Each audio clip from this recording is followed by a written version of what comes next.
महाराष्ट्र, ये नाम सुनते ही जहन में क्या आता है? मुंबई की आसमान छूती इमारतें, बॉलीवुड की चमक या फिर मराठा योद्धाओं की वीर गाथाएं। सच तो यह है कि इस कहानी में ये सब कुछ है और इससे कहीं कहीं ज्यादा भी। तो चलिए आज मिलकर महाराष्ट्र की इसी महागाथा के पन्ने पलटते हैं और देखते हैं कि इसकी जड़ें आखिर कितनी गहरी हैं। अब देखिए, किसी भी कहानी की शुरुआत तो उसके नाम से ही होती है ना? तो सबसे पहला और बड़ा सवाल यही है कि इस महान राष्ट्र को अपना ये नाम मिला कहाँ से? इसका जवाब हमें हजारों साल पीछे ले जाता है, इस जमीन के सबसे पहले बाशिंदों तक। तो चलिए शुरू करते हैं पहले अध्याय से, प्राचीन जड़ों की खोज।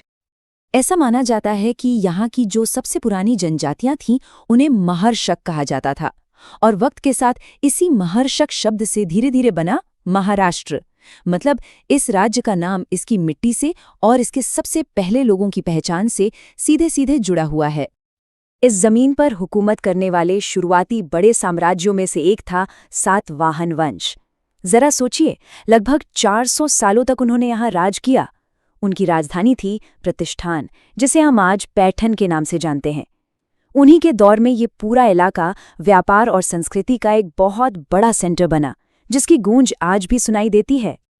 और सातवाहनों की सबसे बड़ी देन वो है एक ऐसी सांस्कृतिक विरासत जो आज भी जिंदा है। दुनिया भर में मशहूर अजंता और एल्लोरा की गुफाएं ये उसी दौर की कला का जीता जागता सबूत हैं। पहाड़ों को तराश कर बनाए गए ये मंदिर और मठ उस जमाने की इंजीनियरिंग और कला की एक ऐसी बेजोड़ मिसाल हैं जिसे देखकर आज भी दुनिया दंग रह जाती है। अब आता है दूसरा अध्याय, कला और संतों का युग। सातवाहनों के बाद ये जमीन खामोश नहीं हुई, बल्कि यहाँ तो कला, संस्कृति और आध्यात्मिकता का एक नया सुनहरा दौर शुरू हो गया। इस दौर में एक के बाद एक कई शक्तिशाली राजवंशों ने महाराष्ट्र की तकदीर लिखी। चालुक्य, राष्ट्रकूट और यादव। इनकी राजधानियां जैसे मान्यखेत और देवगिरी, जिसे आज हम दौलताबाद किले के नाम से जानते हैं, वो सिर्फ सत्ता के केंद्र नहीं थे, बल्कि कला और ज्ञान के भी बहुत बड़े गढ़ हुआ करते थे। लेकिन मध्यकाल की असली ताकत सिर्फ राजाओं की तलवारों में नहीं थी, वो थी संतों की वाणी में। संत ज्ञानेश्वर, नामदेव और तुकाराम जैसे महान संतों ने भक्ति आंदोलन की एक ऐसी लहर चलाई जिसने समाज के हर तबके को, हर इंसान को छुआ। उन्होंने ईश्वर को मंदिरों और महलों से निकालकर आम इंसान के दिल में वसा दिया। और अब आता है तीसरा अध्याय, मराठा साम्राज्य का उदय।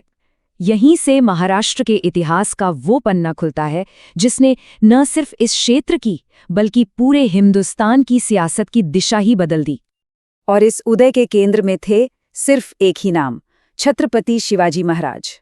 उन्होंने स्वराज का सपना देखा, मतलब अपना राज। मुगलों और सल्तनतों की विशाल सेनाओं को जबरदस्त चुनौती दी, रायगढ़ को अपनी अजय राजधानी बनाया और एक ऐसे साम्राज्य की नींव रखी जो सिर्फ एक सैन्य जीत नहीं थी, बल्कि करोड़ों लोगों के लिए एक नई पहचान थी, एक नया स्वाभिमान था। और फिर आया साल 1674। ये सिर्फ एक तारीख नहीं थी, ये एक ऐलान था। इसी साल शिवाजी महाराज का राज्याभिषेक हुआ और वो छत्रपति बने। ये इस बात का प्रतीक था कि अब मराठे एक आज़ाद ताकत हैं जो अपनी किस्मत खुद लिखेंगे। शिवाजी महाराज ने जो मशाल जलाई थी वो बुझी नहीं। उनके बाद पेशवाओं के नेतृत्व में मराठा साम्राज्य का भगवा ध्वज दिल्ली के लाल किले तक लहराया और उनका प्रभाव पूरे उत्तर भारत में फैल गया। चौथा अध्याय, स्वतंत्रता का लंबा संघर्ष। लेकिन जब मराठा शक्ति अपने चरम पर थी, ठीक तभी समंदर के रास्ते एक नई ताकत हिंदुस्तान में दस्तक दे रही थी, ब्रिटिश। और यहीं से शुरू हुआ गुलामी और आज़ादी के बीच का एक बहुत लंबा और मुश्किल संघर्ष। और देखते ही देखते सत्ता का पूरा खेल बदल गया। साल 1818 में तीसरे आंग्ल मराठा युद्ध में हार के साथ ही मराठा साम्राज्य का सूरज अस्त हो गया और पूरे महाराष्ट्र पर ब्रिटिश राज कायम हो गया। लेकिन गुलामी की जंजीरें महाराष्ट्र की रूह को कैद नहीं कर सकीं। इसी दौर में यहाँ एक नई वैचारिक क्रांति ने जन्म लिया। महात्मा ज्योतिबा फूले और सावित्रीबाई फूले ने समाज सुधार की मशाल जलाई। गोपाल कृष्ण गोखले ने राजनीतिक विचारों को एक नई दिशा दी और लोकमान्य तिलक ने राष्ट्रवाद की आग को हर घर तक पहुंचा दिया। और लोकमान्य तिलक का ये नारा, स्वराज मेरा जन्मसिद्ध अधिकार है और मैं इसे लेकर रहूंगा, ये सिर्फ एक नारा नहीं था, बल्कि पूरे देश का संकल्प बन गया। ये वो आवाज थी जो महाराष्ट्र की धरती से उठी और पूरे भारत में गूंज गई।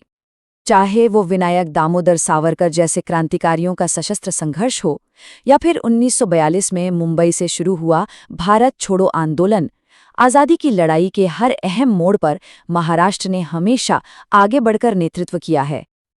और अब कहानी का आखिरी अध्याय, आधुनिक महाराष्ट्र का निर्माण। आज़ादी के बाद भाषा के आधार पर राज्यों की मांग उठी।